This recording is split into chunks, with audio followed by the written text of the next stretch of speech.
Ni bamanankan kunnafoni kɛnɛ dayɛlɛni an ka foli ni waliɲumandɔn bɛ aw ye nin tuma in b'a sɔrɔ aw minnu sigilen don k'aw ɲɛmada walasa kunnafoniw bɛ sɔrɔ Mali kunkan ani diɲɛ fan wɛrɛw kunkan nin y'a tuma selen bi bamanankan kunnafoni n'a kumabaw filɛ nin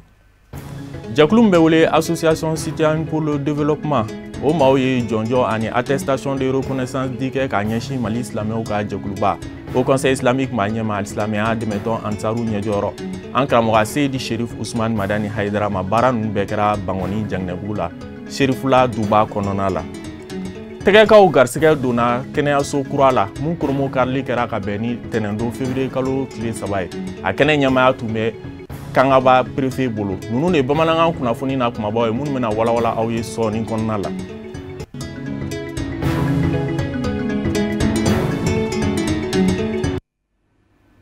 ka foli kurakura k'a ɲɛsin aw ma jɛkulu min bɛ wele Association citoyenne pour le développement o maaw ye attestation de reconnaissance ani jɔnjɔn di kɛ k'a ɲɛsin Mali silamɛw ka jɛkuluba Au Conseil islamique maa ɲɛma alisilamɛya dɛmɛtɔn Ansaru ɲɛjɔyɔrɔ an karamɔgɔ Seydi Cherif Ousmane Madani Haidara ma k'a sababu kɛ a ka wulikajɔ n'a ka cɛsiri fasojɔ nasiraw kan baara ninnu bɛɛ kɛra Bangoni Janginɛbugu la sigida fɔlɔ la Cherifla duba kɔnɔna la Lutu Siribe ka sɔrɔlen don kumakan bɛ lase Alhamidou Badeni fɛ Enfin, karamɔgɔ Seydi Cherif Ousmane Madani Haidara n'ale Mali al-Islamɛ diinɛ ɲɛmɔgɔw ka fara ɲɔgɔn kan jɛkuluba groupement des leaders spirituels musulmans du Mali maa ɲɛma alisilamɛya dɛmɛtɔn Ansaru ɲɛjɔyɔrɔ ani Mali al-Islamɛ diinɛ soba Au Conseil islamique du Mali maa ɲɛma ye a ka wulikajɔ o dogolen tɛ maa la cogo min alisilamɛ diinɛ ɲɛɲumanw bɛ se faamu maaw fɛ kelen ni ka wulikajɔbaw sabati sanga ani waati adamadenya jigitugu wale caman bolo dali la n'o de ye kira sanuman cikun ye k'a kɛ hinɛ ye danfɛnw bɛɛ lajɛlen ma o wulikajɔbaw de kɔlɔsila Association citoyenne pour le développement maaw fɛ n'olu y'a kanu ka waleɲumandɔn gafe ani trophée di an fa n'an karamɔgɔ Seydi Cherif Ousmane Madani Haidara ma ka d'a ka wulikajɔ la sanga ani waati bɛn ni kolosuma sabatili la a n'a ka fasodenɲumanya walew ni da tɛ se ka don bɛɛ la k'a ɲɛfɔ kɛrɛnkɛrɛnnenya la Bamako sigida fɔlɔ kɔnɔ n'o ye commune 1 ye. An nana Cherif Ousmane Madani Haidara fɛ an ma na basi la an nana ka fasoden ɲumanya yira de la a la parce que an y'o tɔn ye donc maintenant a ka d'an ye k'an bɛna trophée d'a ma a ye baara min kɛ Mali kɔnɔ Mali basigili la commune yɛrɛ basigili la o laɲini de kosɔn an ko an tɛ se ka sigi ten an sifin ɲɔgɔn tɔw olu bɛ ba ninnu ni fa ninnu de kɛ réseaux sociaux kan an ko non an bɛ taa ni mɔgɔw waliɲuman dɔn de donc o de hukumu kɔnɔ an jɛla an ka bɛna trophée di Cherif Ousmane Madani Haidara ma parce que bɛɛ b'ale ka baarakɛta dɔn jamana in kɔnɔ. Association citoyenne pour le développement maaw n'o ye tɔn ye mun bɛ fasodenɲumanya sinsin ɲɛta kama ni ka maaw waleɲumandɔn minnu cɛsirilen don sigida yiriwa la o y'u ka nisɔndiya yira ka da o bisimila cogo ɲuman kan an fa n'an karamɔgɔ fɛ Seydi Cherif Ousmane Madani Haidara n'a ye bonyamasegi ani bilasiralikan caman fɔ nin kɛnɛ kan. An yɛrɛ bɛɛ nisɔndiya la parce que a ye dakuruɲa min kɛ k'an bilasira n'a ye tariki minnu fɔ an ɲɛna bon a y'an bilasira ni bilasirako ɲuman ye quoi an yɛrɛ nisɔn ka di trop parce que a y'an minɛ kunbɛn ni nisɔndiya ye a y'an kunbɛn ni bonya ye ala nana kɛ an nana sɔrɔ commune bureau yɛrɛ bɛ yan wa a y'an ka bonya yira olu yɛrɛ la olu yɛrɛ bɛɛ mafala bonya la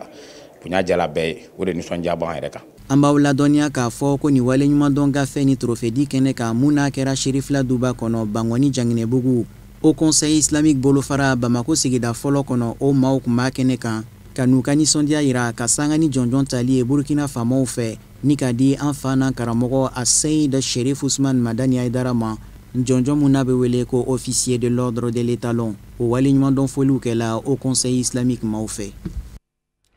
Au Conseil islamique maa ɲɛmaw ye ɲɔgɔn kunbɛnba mun labɛn Moptikaw fɛ bɛn ani kelenya tɔgɔ la n'a baaraw kɛra janvier kalo tile 16 ani tile 18 o hukumu kɔnɔna la ka bɛn ni février kalo tile 4 ye u ye kumaɲɔgɔnya kɛnɛ dɔ sigi sen kan walasa ka bonyamasegin foli kɛ k'a ɲɛsin bɛɛ lajɛlen ma ka d'a kan maaw bɔra i b'a fɔ kɔnɔkulu ka t'u ka welekan lamɛn Au Conseil islamique maa ɲɛma groupement des leaders spirituels maa ɲɛma alisilamɛya dɛmɛtɔn Ansaru ɲɛjɔyɔrɔ an karamɔgɔ Seydi Cherif Ousmane Madani Haidara bɛ an ka ɲininikɛla Samayira Sanogo ka kuma galamani na. An bɛ Ala fo ka Ala barikada ka Ala waleɲuman dɔn Ala min ye an fara ɲɔgɔn kan nin waati na nin kɛnɛ in kan Au Conseil islamique ka wele do wele min do kunnafoni de do ani laseli an bɔra forum min na Mopti alhamdulillahi rabbil alamin an ye nafa ye a la nafa min n'a ka bon o kɔ tɛmɛnen kɔ depuis an bɔra Mopti ka se bi ma fana o conseil islamique a karamɔgɔw a bureau kɔnɔmɔgɔw a baarakɛlaw u ma sigi su u ma sigi tile u wulilen bɛ ka jɔ jɔcogo bɛɛ la tɔɔrɔ min bi kɔrɔn fɛ a bɛ se ka kunbɛn cogo min na jolibɔn ka ban an ka jamana kɔnɔ o conseil baarakɛlaw wulilen bɛ ka jɔ o la su fɛ ani tile fɛ kumana nin kɛnɛ in kan an bɛ barika da Moptikaw ye olu minnu faralan kan ani Mopti lamini dugu bɛɛ fulaw ni kadɔw ni bozow ani siya o siya bɛ yen bɛɛ farala ɲɔgɔn kan k'an dɛmɛ nin ko in na Mopti fo Ala y'an dɛmɛ ko in sera ka sabati o kɔ tɛmɛnen kɔ Bamako yan fana were dara maa o maa ni sen bɛ nin ko in na ni da don yɔrɔ b'a la ka ta filala ka se kadɔw ma ka se bozow ma ka se siyaw bɛɛ ma wele fɛn o fɛn sɔrɔ Bamako an fɛ a bɛɛ farala an kan k'an ka wele jaabi ka tila ka taga n'an ye fo Mopti ka baara in bɛɛ kɛ ɲɔgɔn fɛ ka segin ka na kumana an bɛ fɛ ka bɛɛ ladɔnniya baara in a ti bila Mopti ta kun ye a daminɛ de ye nka o daminɛ in yɛrɛ ye min yira an na ka fɔ Ala ka dɛmɛ ma o y'an hakili sigi kumana mɛ an nalen ni bi cɛ cɛw bɛ baara la su fɛ cɛw bɛ baara la tile fɛ mɔgɔ o mɔgɔ da bɛ se ka don Mopti ko la mɔgɔ o mɔgɔ da bɛ se ka don kɔrɔna fitinɛ ko in na an ni a bɛɛ bɛ ɲɔgɔn fɛ baara la kumana an bɛ dugawu de ɲini Ala bɛ se k'an dɛmɛ cogo min na nin ka kɛ sababu ye fitinɛ min bɛ jamana in kɔnɔ nin ka k'a ban sababu ye Mali ka se ka lafiya jamanadenw ka se ka lafiya u sigiyɔrɔw la kumana ci gɛlɛn min kun bɛ yen k'o lase ka journalistes fana fo parce que an ye aw wele kabini baara in daminɛ an bɛɛ jɛra k'a kɛ ɲɔgɔn fɛ a tilala ka an accompagner fo Mopti ka fɛn bɛɛ kɛ an fɛ Mopti ka segin ka na o kumana a ka kan an k'aw fo a ka cɛsiri la a ka faso jɔ la parce que aw de bɛ kibaru ninnu lase a se yɔrɔw la kumana an kɔni bɛ yɔrɔ min na bi ni Ala sɔnna an kɛlen bɛ ka baara in an b'a ka su fɛ an b'a ka tile fɛ an bɔra o dɔ de la sisan ni aw nana kumana an sigilen b'a ka kɔni ni Ala sɔnna ka fɔ Ala ka dɛmɛ ma Mali a bɛ suma Mali hɛrɛ bɛ don a kɔnɔ Mali a jugu bɛ dɛsɛ Alisilamɛya dɛmɛtɔn Ansar bolofara min bɛ Côte d'Ivoire jamana kɔnɔ olu y'u ka san ɲɔgɔn kunbɛn kɛ ka bɛn ni sibiri tɛmɛnen mun senfɛ kumaw bolila fɛn mun kan o ye san kɔnɔ baara mun kɛra n'u b'a wele bilan Jakarija Danbele tun bɛ Cherifla Jabaranso tɔgɔ la Kafunɛ Bacili bɛ kumakanw lase nin kɛnɛ min ni a bɛ sigi sen kan kalo saba o kalo saba Côte d'Ivoire alisilamɛya dɛmɛtɔn Ansaru fɛ u ka fédération 20 ka fara section 142 kan bɛɛ lajɛlen de bɔra ni ka ɲɔgɔn sɔrɔ kɛnɛ in kɔnɔ walasa ka se ka hakili jagabɔ kɛ san tɛmɛnen baaraw kun kan minnu sera ka dangɛnɛmaya k'olu bɛɛ lajɛlen dajira ɲɔgɔn na kɛnɛ kun fana don min bi baara bolodalen kuraw dantigɛ an ye musaka baara m'o kɛ an ye farikolola baara m'o kɛ ani wajulew ani ansardini yɛrɛ laɲini baara m'o ye tɔn kɔnɔ Ala sɔnna an y'o mun kɛ 2019 la an nana o le yira an ka déléguéw la min ye fédération ɲɛmɔgɔ ni section ɲɛmɔgɔw ye donc o fana bɛ a lajɛ ni nimisa wasa sɔrɔla tɔndenw ye 20 ni tantan min fara ɲɔgɔn kan 2018 2019 vraiment an b'o kɔnɔna la nisɔndiya da don an bɛ se k'a fɔ ni kuma ka d'an na an b'a fɔ depuis Côte d'Ivoire yɛrɛ bi an ma deli ka ni ɲɔgɔn na nisɔndiya sɔrɔ parce que n'i ye an ka bilisew lajɛ au niveau FAD an bɛ 82% na donc projet national yɛrɛ bi alhamdulillah an bɛ 50% na à tous les plans nationaux aujourd'hui. Tɔnden nabagaw ka fɔ la wasa sɔrɔla san tɛmɛnen baara bolodalenw kan tɔnden hakɛya min ni o tun bɛ taa maa ba 30 ani 684 na dɔ farala o hakɛya kan k'a kɛ tɔnden ba 37 ani 112 ye jolibɔrɔ ba 750 olu de sera ka kɛ ɲɔgɔn kan alisilamɛya dɛmɛtɔn Ansaru ɲɛjɔyɔrɔ an fa ani an karamɔgɔba Aseyid Cherif Usman Madani Haidara ka san kunbɛn ɲaɲali kadara kɔnɔ n'o b'a ka anniversaire ɲɛnamaya ko 64 nan kun kofɔ diinɛ joli baara nasira fɛ wajulu 2000 ani 623 o de kɛnɛ labɛnna k'a sigi sen kan Côte d'Ivoire alisilamɛya dɛmɛtɔn Ansaru fɛ min sen fɛ alisilamɛya donkan baya layidu 6,11 ani 240 kɛra kalanbulon caman fana sigira sen kan ka se ka tɔndenw ka dɔnniw kanguruya n'i y'a filɛ k'a daminɛ salon Mawurudi ka se ɲina Mawurudi tɛmɛni ma mɔgɔ hakɛya min farila bi baya kɛ o y'a dafɔ mɔgɔ waga caman bi caman mun fana farran ka tɔn kɔnɔ n'i y'a filɛ a taara fɔ mɔgɔ 20 dɔnna min farala ka tɔn na dɔw b'a yɛrɛ k'a fɔ karamɔgɔ laɲini min ye vraiment an b'a fɔ ko a bɛ ka sabati mɔgɔw bɛ k'a faamu o de kama mɔgɔw bɛ ka fara tɔn kan jamakulu lon tɛ k'a fɔ ko mɔgɔ tɛ don tɔn na dɔw b'a yɛrɛ k'a fɔ karamɔgɔ laɲini sɔrɔla karamɔgɔ min fana b'an fɛ Côte d'Ivoire vraiment an b'a yɛrɛ k'a fɔ o bɛ ka baara kɛ ni karamɔgɔ ka laɲini ye an b'a yira fɔ mun b'a faamu fɔ hali bɛ Ala ka faamu ko ɲuman d'u ma. Donc y'u seko damajara kɛ formation bɛɛ kɛra comité contrôle ta kɛra ayiwa muso yɛrɛ ka kalan ta kɛra ayiwa formateurs fana bɛɛ kɛra an y'a bɛɛ assister u fana fɛ an y'o bɛɛ seere mais hali bi mana baara kɛ cogo o cogo la hali bi dɔ bɛ jɛ i ma se ka se o dakun na o de kosɔn i tɛ ji jɔlen kaburu kɔnɔ parce que adamaden bɛ faga k'a sɔrɔ i ka nata bɛɛ ma fa fɔlɔ hali bi an mago b'a la cogo min na a bɛɛ ma se ka kɛ o kɛcogo la fɔlɔ. ko Côte d'Ivoire kɔnɔ san kelen kɔnɔ an bɛ se ka joli poste 7 sɔrɔ ka di gouvernement ma a ka di dɔgɔtɔrɔ ma ka banabagatɔw fɛnɛ soulager n'o ye ça vraiment o de bonyana an bolo kosɛbɛ. Tiɲɛ la ni an kan ka mɔgɔ encourager an kan ka ɲɔgɔn encourager nin sira kan parce que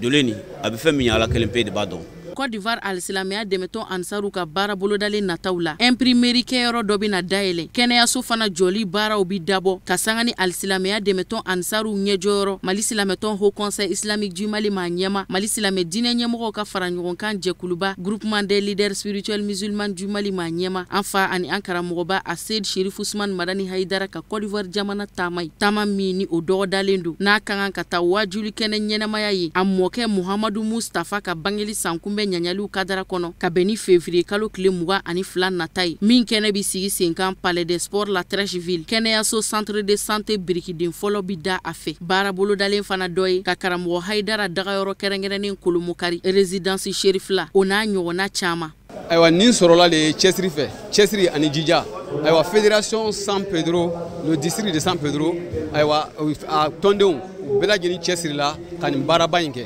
ne jɔnnen bɛ olu bɛɛ lajɛlen ka jɔyɔrɔ de la donc u ye médaille ni ayiwa diplôme min d'an ma a dira San Pedro n'a ayiwa San Pedro n'a tɔnden bɛɛ de ma ani hali mɔgɔ ma kɛ tɔnden fɔlɔ sabu an jigi b'a kan ko a bɛɛ ka kɛ tɔnden sini. Bureau national y'a laɲini mais karamɔgɔ ka laɲini no ko ka wajulikɛla musow fara ɲɔgɔn kan an bɛ se ka bɔ ka dawa kɛ musow la cogo min na Ala sɔnna Ustaz Sangare ale y'an fara ɲɔgɔn kan ka na formation kan kun ni ma fili an mɔgɔ 17 tun don o y'an 2 choisi ka taa Mali la Ala sɔnna baara kalifalan na cogo min na an y'an seko k'a la. Côte d'Ivoire alisilamɛya dɛmɛtɔn Ansaru ka sigiba in min bi boloda san o san n'u k'a ma convention baara kun cɛra ni wale ɲuman dɔn gafew dili ye u k'a ma attestation de reconnaissance ka taa fédération yɔrɔ fédération minnu ni olu ka cɛsiri baaraw ani wulikajɔ baaraw fanga bonyana kosɛbɛ tɔn kɔnɔna na bonyamasegin kɛra wajulikɛla musoba 2 fana ye minnu nana Côte d'Ivoire alisilamɛya dɛmɛtɔn Ansaru jɔyɔrɔ fa mawuludu ɲaɲali baaraw senfɛ Mali jamana kɔnɔ faaba la Bamako. Au Conseil islamique bolofara min bɛ sigida fɔlɔ la u ka wulikajɔ n'u ka cɛsiri kun bɛɛ de walasa sigida fɔlɔ bɛ se ka taa ɲɛ cogo min ani a bɛ se ka basigi cogo min na o hukumu de kɔnɔna la Mohamed Sise ni a ka maaw taara sigida fɔlɔ kiiritigɛ soba kɔnɔ walasa ka taa tɛgɛ di ɲɔgɔn ma kɛ cogo min na u bɛ se ka baaraw kɛ ɲɔgɔn fɛ u bɛ se ka ɲɔgɔn bilasira cogo minnu na yanni o cɛ u ye 6e arrondissement commissaire kura bisimila u dagayɔrɔ la karamɔgɔ Musa Fɔnba bɛ ɲɛfɔli caman kɛ a ko kun kan. 6e arrondissement polosilakaw ka ɲɛma ni o ye commissaire kura ye a y'a yira k'a fɔ a ka se bɔ a kɔnɔkɔrɔ ka se Mali silamatɔnw ka fara ɲɔgɔn kan jɛkuluba Haut Conseil islamique du Mali bolofara mɔ sigida gale la n'a ɲɛmaya bɛ Mahamadu Sise bolo a kun de ye ani diinɛ ɲɛmaw ka se ka ɲɔgɔn dɔn o tɛmɛnen kɔfɛ ka dugawu ɲini u fɛ baara min kalifara la baara in bɛ se ka nɔgɔya a n'a ka cɛdenw bolo cogo min. An nana bɔ an balima silamɛw la bi ka sabu kɛ Ala y'an sigiyɔrɔ bɛɛ commune 1 ma donc n'a ma ɲa ni nana sigi la a ka kan dugu maaba minnu bɛ yen dugu maakɔrɔ minnu bɛ yen ani institution minnu bɛ yen i ka s'u ma ka foli kɛ ka yamaruya ɲini fɛ ka i dɛmɛ baara kɔnɔ i n'u ka se ka sigi hɛrɛ ni baden kɔnɔna la o de kama bi an sera commune 1 na o conseil mɔgɔw fɛ yen pour que ka na duwawu ɲini fɛ u ka duwawu kɛ an ye an ka baara in kɔnɔ parce que baara in ma nɔgɔ. Tarata wulada yanbanw fɛ Mali silamatɔnw ka fara ɲɔgɔn kan jɛkuluba Haut Conseil islamique du Mali a bolofara min bɛ sigida gale la a n'a ma ɲɛma Mahamadu Sise u sera sigida gale kiiribulon ɲɛmaa mɔ wa kiiribulon ɲɛmaa y'a yira k'a fɔ u sera a ka yɔrɔ la fɛn dɔw min diyara ye ka sabu kɛ nin min kɛ sababu ye ka baara caman nɔgɔya kiiritigɛlaw bolo sigida gale kɔnɔ bawo u na jɛ k'u tɛgɛ di ɲɔgɔn ma ka ɲɔgɔn dɛmɛ baara la kiiribulon ɲɛmaa a y'a yira k'a fɔ diinɛ ɲɛmaw Haut Conseil islamique bureau kɔnɔ sigida gale hakilinaw minnu bɛ se ka kɛ sababu ye ka sigida yiriwa u na jɛ k'o baara kɛ ɲɔgɔn fɛ a tɛna to kɔ o la. An ye ɲɔgɔn ye kɛ a kun ye an ka ɲɔgɔn dɔn ka ɲɔgɔn dɔn ka ɲɔgɔn ka taabolow dɔn bari diinɛ sariya an bɛ ɲɔgɔn dafa de an bɛ hakilina kelen ye diinɛ o sariya an bɛ hakilina kelen ye donc an kan ka ɲɔgɔn dafa de an kan ka ɲɔgɔn dɔn ka ɲɔgɔn faamuya an ye rencontre min kɛ nin ye a ɲana wa man kan ka dan di ma tuma o tuma an kan ka ni occasion présentera an kan ka ɲɔgɔn ye an bɛ fɛn mɛn na ani diinɛ pratiquement an ka haminaw bɛɛ ye kelen ye donc an fana bɛ yan ɲali de kama. N'a ma ɲa k'a fɔ diinɛ ɲɛmaw Haut Conseil islamique bureau kɔnɔ sigida gale u nisɔndiyara kunbɛcogo la kiiribulon ɲɛmaa fɛ u y'u ka nisɔndiya jira a n'a ka baarakɛlaw bɛɛ lajɛlen la wa baarabaw minnu fɛnɛ kɛra sigida gale kiiribulon fɛ n'o baarabaw bɛ ka kɛ sababu ye ka danaya bonya sigida gale denw ni kiiriso cɛ da sera o fɛnɛ mu diinɛ ɲɛmaw fɛ. Silamɛ n'a fɔra k'i ka baara kɛ cogo cogo i ni mɔgɔ minnu bɛ sigila ni silamɛw tɛ i ka baara a bɛ se u ma donc jangato o bɛɛ lajɛlen na donc o cadre kɔnɔna na maaba o maaba n'o bɛ quartier kɔnɔ sigida o sigida institution n'o bɛ quartier kɔnɔna na an ye sigi ɲini n'olu bɛɛ lajɛlen donc bi ta kɔni o ye tribunal ye effectivement an nana u y'an bonya min b'an fɛ an y'a f'u ye barisa ko caman bɛ a bɛna tribunal la a kiiriw bɛ tigɛ yan nɔ mais i b'a dɔn ni ko sera ka ɲɛnabɔ yana ka se tribunal la o de nafa yɛrɛ ka bon kosɛbɛ ou bien n'a sera tribunal la tribunal ka mɔgɔw sɔrɔ minnu bɛ se ka kuma a tigiw ni ɲɔgɔn cɛ fana ka a ko ladilan donc o fana de ye ko ye ko min ni o ka ɲi kosɛbɛ donc an nana o cadre yɛrɛ de kɔnɔna na. Ka taa dugutigiw la ka na se maires ma ka na se polisiw ma bi alhamdulilayi rabbil an bɛ kiiritigɛyɔrɔ la a kɔrɔ de ye mun ye k'a yira k'a fɔ ninnu baarakɛbaga minnu filɛ nin ye an si se ka taa ka si to tiɲɛ don an bɛ silamɛya de kuma ni silamɛya de tɔgɔ ye n'o ye ayiwa association islamique ye mais an ka baara a se ka taa fiyewu fo an ni sigida bɛɛ lajɛlen ka se ka ɲɔgɔn faamuya k'an tɛgɛ don ɲɔgɔn bolo kɛrɛnkɛrɛnnen la mɔgɔ mɔgɔ ni mara b'o bolo ka taa dugutigiw la o ka na maires la o ka na polisiw la o ka na se kiiritigɛlaw ma an bɛɛ lajɛlen kan k'an tɛgɛ don ɲɔgɔn bolo walasa sigida ka se ka yiriwa o de hukumu kɔnɔna na an wulila ka s'u ma bi an kana ka na ɲɔgɔn dɔn fɔlɔ bon alhamdulilayi an ye nisɔndiya belebele sɔrɔ sabu ka d'a kan kabi an ye ci bila ka na k'a fɔ an mago bɛ an n'u ka sigi a don bɛɛ a kɛra alamisa don ko juma don kan ka na mɔgɔw k'a dɔn dɔrɔn k'a fɔ caman bɛ siran tribunal ɲɛ mais o man ka siran tribunal ɲɛ tribunal ye de ni dɔ binna dɔ kan min binna min kan dɔ in ka hakɛ wɔgɔ bɛ yɔrɔ ɲini ka ɲini ka d'a ma o ye tribunal ye a tɛ komi tiɲɛnikɛyɔrɔ don mais tiɲɛnikɛlaw koronyɔrɔ don walasa ka se ka mɔgɔ tɔw don u ni tiɲɛni cɛ. A ma ladɔnniya k'a fɔ Mali silamatɔw ka fara ɲɔgɔn kan jɛkuluba Haut Conseil islamique du Mali bolo fara min bɛ sigida gale la a ye gafe dɔ tɛngun kiiribulon ɲɛmaa la gafe min kɔnɔ diinɛ ɲɛmaa minnu bɛ bureau kɔnɔ u bɛɛ tɔgɔ dafalen bɛ yen nin baarabaw minnu kun bɛ sen na Mali silamatɔw ka fara ɲɔgɔn kan jɛkuluba Haut Conseil islamique du Mali bureau fɛ sigida gale la a dabɔ kun de kun ye sigida gale a bɛɛ bɛ se ka tika bila ɲɔgɔn na ka ɲɔgɔn lakodɔn min bɛ se k'a to sigida gale a bɛ yiriwa. Tɛgɛkaw garisɛgɛ donna kɛnɛyaso kura dɔ la mun kurumu karili kɛra ka bɛn tɛnɛndon février kalo tile 3 ma a kɛnɛ ɲɛmaya tun bɛ kangaba préfet de bolo maaba caman wɛrɛw tun bɛ a kɛnɛ kan Abdoulaye Sogodogo ka sɔrɔlen don kumakan bɛ lase Abdul Karim Sakɔ fɛ. Ni dɔgɔtɔrɔso kura ye musaka bɛɛ lajɛlen bɛ ti jɔ sefara miliyɔn 18 kunkanfɛn na a musakaw bɛɛ lajɛlen bɔra tɛgɛ dugudenw kun Kangaba cercle la Kulukoro région kɔnɔna na a kolonbokari nisɔndiya baaraw hukumu na Kangaba cercle dugu caman ye ɲɔgɔn sɔrɔ a kɔnɔna na n'a baaraw bɛɛ lajɛlen ɲɛmɔgɔya tun bɛ Kangaba préfet bolo ka fara Kaɲogo commune maire kan a hakilina n'a musakaw bɔra dugudenw yɛrɛ yɔrɔ walasa u ka se ka lafiya ko baw ɲɛnɛmaya lafiya fɔlɔ k'o ye kɛnɛya ye a bɛna kɛ sababu ye ka nɔgɔyaba ta ka ɲɛsin dugudenw ma kɛnɛya nasiraw kan o de hukumu na a ministre chef ye welewele kan kɛ ka ɲɛsin dugudenw bɛɛ lajɛlen ma u ka santiri matarafa n'o ye dɔgɔtɔrɔso ye ka taa ni muso kɔnɔmaw ni denmisɛnninw ye dɔgɔtɔrɔ jolenw ka to k'u lajɛ ko bana kunbɛ ka fisa bana furakɛ ye. Non, an kɔni bɛ mun ɲini dugudenw fɛ dɔgɔtɔrɔso jɔra u tɔgɔ la mais dɔgɔtɔrɔso n'a jɔra fana il faut que mɔgɔw ka taa dɔgɔtɔrɔso la mɔgɔw ka fura ta kunfɛ fura ta mɔgɔw ka dabila mɔgɔw ka jiginiso ka to ka jigin so mɔgɔw k'o dabila mɔgɔw ka to ka fura ta u kunfɛ u kana fura bɛ dɔgɔtɔrɔso la u kana denmisɛnninw fana mɔgɔw ka denmisɛnninw bila ka boloci kɛ ni boloci kɛra bana caman bɛ yen u ye bana caman fɔ bi an yɛrɛ mun ye dɔgɔtɔrɔ ye an yɛrɛ ɲinɛna olu banaw kɔ parce que ala ni boloci sababuya a ye bana caman tunu ka bɔ an ka jamana kɔnɔ donc an ma sinsin o kan kosɛbɛ denbaw denmansaw kana n'u denw ye boloci la boloci bɛ kɛ dɔgɔtɔrɔso kɔnɔ waati bɛɛ o b'a to vraiment kɛnɛya bɛ sabati jamana kɔnɔ sigi bɛ diya an bolo. dɔgɔtɔrɔso a nɔlen muso ile ye koyi walayi k'e ta kɛ dɔgɔ dɔ k'e ye n sen dɔ koyi muso ile ye mɔrɔkɔ la denmisɛnninw ye so kɔnɔ min bɛna fɔri kan an b'o ta k'o di dɔgɔtɔrɔ ma ni min kɛra i kɛ in na wala n'a ma k'i kɛ in na bɛɛ b'a sen dɔ ka na ordonnance sɔrɔ a ɲɛ wala o kɛ foli kɛ muso ile ko kɛ foli kɛ dɔgɔtɔrɔ ye dɔgɔtɔrɔso nɔlen muso ile ye koyi. fɛn min ye Kaɲogo commune maire ye ale ye welewekan kɛ ka ɲɛsin dugudenw ma k'a fɔ ni yɔrɔ kura min jɔlen filɛ n'o dɔgɔtɔrɔso ye u k'a minɛ ka ɲɛ u yɛrɛ de ka nafolow donna a la wa maa wɛrɛ tɛna a tɔbɔtɔ ka tɛmɛ u yɛrɛ kun kan k'o de la walasa a ka se ka mɛn k'u nafa a ye welewekan kɛ ka ɲɛsin u ma u k'a minɛ ka ɲɛ ni ka taa u yɛrɛ lajɛ dɔgɔtɔrɔsow la ka kɛ ni dɔgɔtɔrɔw ka bilasiraliw ye. Donc an bɛ se ka laɲini min kɛ tɛgɛkaw fɛ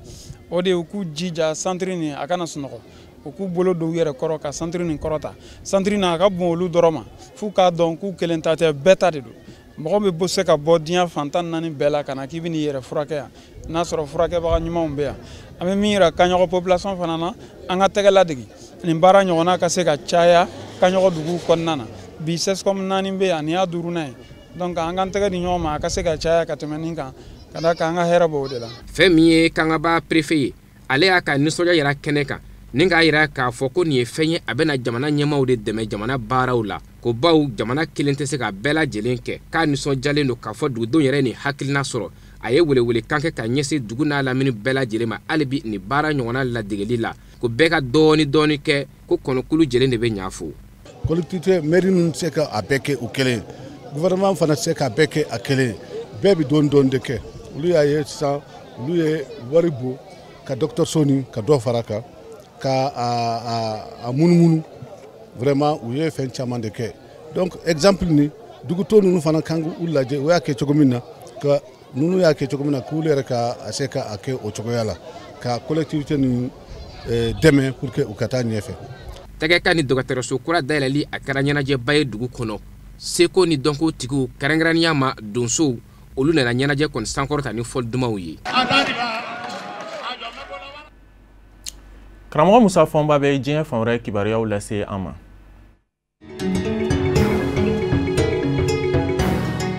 Laginɛ Konakiri jamana ɲɛma Alpha Konde ye a jira k'a fɔ wasadensigi kalata ani jamana foroba kalata referendum ni o bi yɛlɛma doni ko fɔ jamana sariya sunba la k'u bi jɛ ka kɛ ɲɔgɔn fɛ. A y'a yira jabaranin na tarata don k'a fɔ a fila bi jɛ ka kɛ ɲɔgɔn fɛ marisi kalo tile gali janvier kalo tile 29 jamana ɲɛma Alpha Konde kun y'a jira k'a fɔ wasadensigi kalata ani foroba kalata bi jɛ ka kɛ ɲɔgɔn fɛ nka kun bi kɛ don min na o kuma fɔ walasa yɛlɛma ka don jamana sariya sunba la fɔ foroba kalata in de ka kɛ kalata senfɛ jamanadenw mana sigi 100 o 100 ni 50 ni dɔɔni y'a jira k'a fɔ jɛngɛn bɛ ni a ye yɛlɛma ka don a la o y'a donnen ye bala o kumana marisi kalo tile gale ni wasadensigi kalata ani foroba kalata kɛra kɛfɛn ye ɲɔgɔn fɛ i n'a fɔ jamana ɲɛma Alpha Konde y'a fɔ cogo min kalata sɛbɛnw bi kɛ 2 ye wasadenw ka kalata sɛbɛn kɔfɛ n'o ye bulletin ye foroba kalata fɛnɛ kalata sɛbɛn fɛnɛ bi kɛ a danna dɔ ɲɛ bi kɛ jɛman ye o bi a wɔ ko fɔ an jɛmɛ ni a ye yɛlɛma ka don jamana sariya sunba la dɔ ɲɛ bi kɛ bilima ye o bi kɛ ayi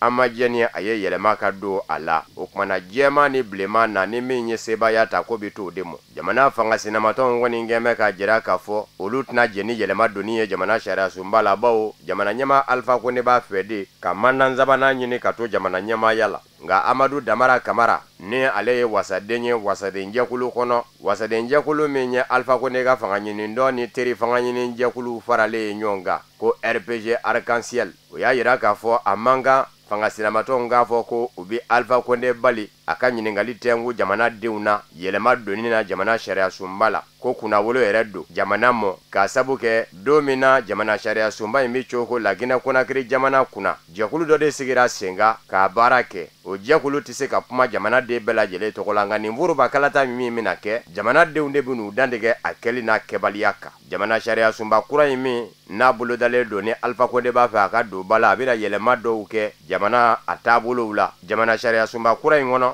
jamana ɲɛmaa ka kumaw bɛ bɔ san 5 la ka kɛ san 6 ye siɲɛ 2 san 12 n'o dafara o y'a bannen ye. Tarata février kalo tile 4 Guinée Bissau kaw fɛ Umaru Sisoko Ambalu ni kalata jaabiw kun y'a jira k'a fɔ a ye sebaaya ta n'a ɲɔgɔndange ɲɔgɔn kun ma jɛ ni a ye Domingo Simões Pereira PAIGC fanga ɲini dɔ cɛbɔ jaatigɛliw kɛra k'a jira k'a fɔ sebaaya in bɛ to hali bi Umaru Sisoko Ambalu de bolo k'a sabu kɛ farafinna tile bi an ba jamanaw ka tɔn communauté économique des états de l'Afrique de l'Ouest CEDEAO ale min ye surunani donba ye politiki bina k'u ka politikimaw yɛrɛ dama ni ɲɔgɔn cɛ Guinée Bissau jamana kɔnɔ o y'a yira k'a fɔ segingɛlen jatew ka sebaaya bɛ to Umaru Sisoko Ambalu bolo PAIGC fanga ɲini dɔ n'a cɛbɔ kun ye Domingo Simões Pereira ye a ye san caman de kɛ ka Guinée Bissau jamana mara olu de ye yɛrɛma hɔrɔnya tu tigɛ Guinée Bissau jamana ye wa kana se bi ma ma deli ka Guinée Bissau jamana mara ni u tɛ gwɛlɛya min fɛnɛ kunbɛ kalata labɛnni jɛkulu commission électorale nationale indépendante CENI ni jamana sanfɛ kiiri bulonba ni ɲɔgɔn cɛ nin y'o gwɛlɛya fɛnɛ nɔgɔyalen ye barisabu ka d'a kan kalata labɛnni jɛkulu kun y'a jira k'a fɔ jamana sanfɛ kiiri bulon a ka se ka don olu ka jaabi bɔlen la k'a ma bɛn u mɔ CEDEAO yɛrɛ de y'a ɲini sa u k'a lajɛ ka jateminɛ kɛ jaabi bɔlenw ka hali bi jaabiw sɛgɛsɛgɛlen marabolow ta nanen fara faaba ta kan CENI kun ye jaabi min bɔ k'a jira k'a fɔ Umaru Sisoko Ambalu 100 sara la jamanadenw na 53 ni gwari 55 de ye kala ta a ye o ma yɛlɛma ani ma min kun bɛ ɲɔgɔn na Domingo Simões Pereira 100 sara la 46 ni gwari 45 min fɛnɛ ye kala ta o ye o ma yɛlɛma ma min ni Umaru Sisoko Ambalu ye kɔrɔfɔ mɛn k'a fɔ a ka sebaaya sɛmɛndiyara a y'a ka nisɔndiyaw jira nka Domingo Simões Pereira ka fa y'a jira k'a fɔ hali bi olu ma se ka da la k'a fɔ u bina a fɛ.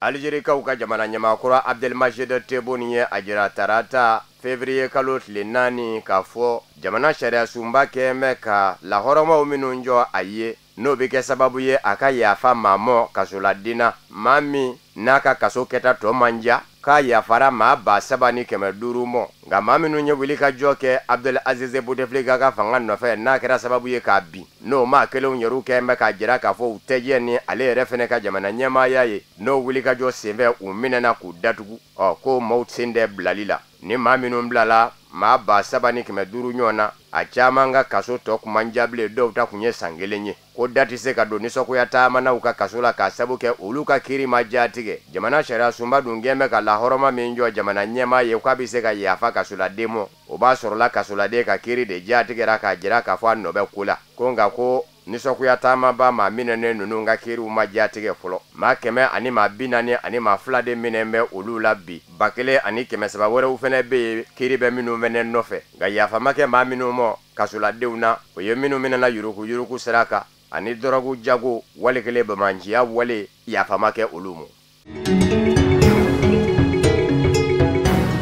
Nigériyakaw ka jamana ɲɛmaakɔrɔ Sani Abacha a kɛngun bɛ ka wari min junya jamana kun ka taa dogo jamana dɔw wari bilayɔrɔ la Nigériya fanga ka wulikajɔ kɛra sababu ye ka dolari wari miliyɔn 300 lasegi Nigériya jamana mɔ dolari wari miliyɔn 300 in Nigériya jamana ɲɛmaakɔrɔ Sani Abacha kɛngun bɛ k'u mara Jersey warisoba la nka wari ninnu kun bɔra ka t'u don da wɛrɛ fɛ Ameriki jamana kɔnɔ ni k'u dunja o kɔrɔ ye ka wari ta k'i yɛlɛma n'a ye sira wɛrɛ fɛ sira min ye sira jɛlen ye a barata wari suyanen don u k'a ma ko blanchiment Sani Abacha san 1990 a ye wari in bila ka taa Jersey cakɛda dɔ bɛ yen Doraville juin kalo la san 2019 wari in bila kun bɛ o cakɛda ka wari bila so kɔnɔ Nigériya ma ɲɛmaw ni Ameriki jamana ɲɛmaw ni Jersey ma ɲɛmaw u jɛra ka tɛgɛnɔ bila kɛ bɛnkan sɛbɛn dɔ la min bɛ wari caman segin ko fɔ nka dolari wari miliyɔn 5 o bɛ to Jersey kaw fɛ yen Ameriki jamana yɛrɛ fɛnɛ bɛ se ka dɔ sɔrɔ o wari in na o kumana Jersey ma ɲɛmaw don nataw la u kan ka wari dɔ di Ameriki ma ɲɛmaw mɔ yanni marisi kalo tile 6 cɛ tile 40 ani tile 5 de tora sa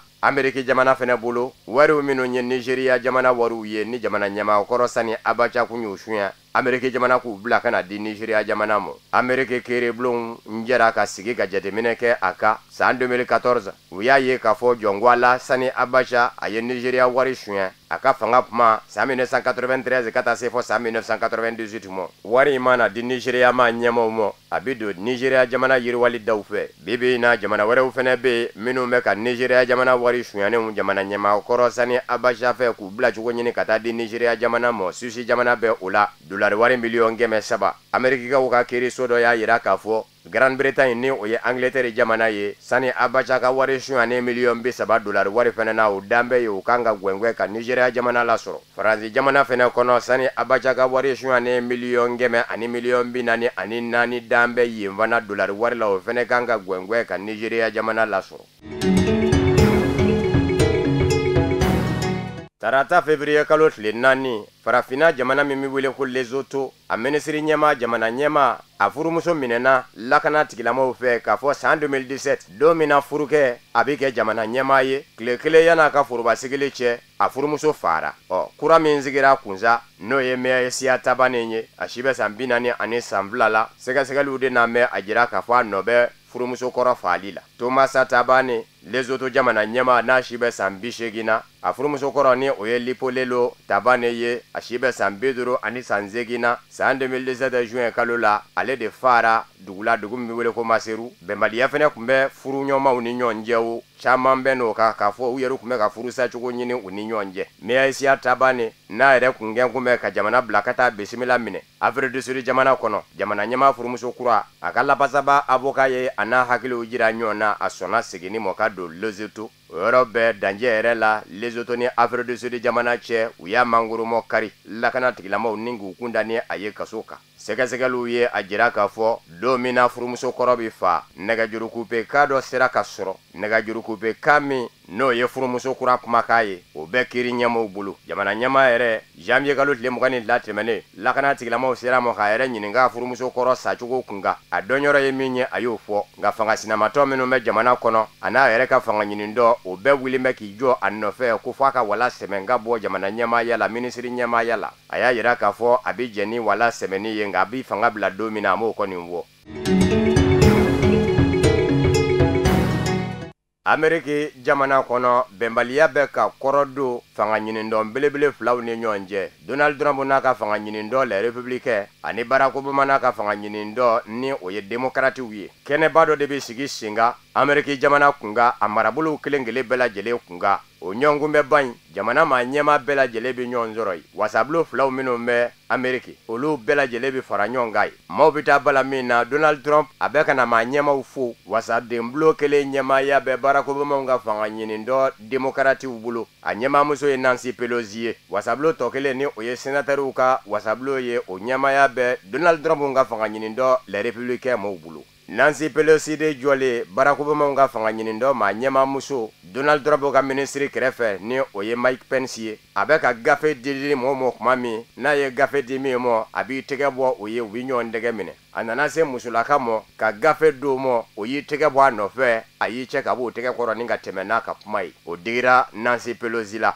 Nancy Pelosi yɛrɛ ye Donald Trump to kuma na sigilen a ma wuli k'a jɔ kuma min na bɛɛ wulilen bɛ k'i jɔ. A sigilen bɛ ka Donald Trump ka kumaw lamɛn a bɛ k'i kun firifiri k'a jira k'a fɔ nin bɛ ka kuma min fɔ ani tiɲɛ ka jɛ ko jɛgɛjala ni baji. Jatalaw jɔnw bɛ a la bɛɛ ɲɛ bɛ a la a ma da o mɔ a sinna ka wuli k'i jɔ n'a ka gafe ye ten. A kun kan ka gafe min kala a ye gafe ninnu fara-farali daminɛ jatala ɲɛkɔrɔ bɛɛ ɲɛ bɛ a la diɲɛma bɛɛ. Nin b'a jira k'a fɔ gwɛlɛyaba bɛ nin fanga ɲinindɔn filaw ni ɲɔgɔn cɛ bawo san 2020 in kɔnɔ olu de bɛ ɲɔgɔn sɔrɔ jamanakuntigisigi kalata la a siɲɛ 1 siri. Nancy Pelosi kuma min na ni musolaka ye nin ko in kɛ kunnafonidilaw gɛrɛla la k'a k'a lajɛ ka dɔ f'u ye a kɛwale kun kan mun y'a bila nin na a ko kow la nɔgɔma min kun kan ka kɛ ale fɛ nin y'o de kɛlen ye Donald Trump ɲɛna.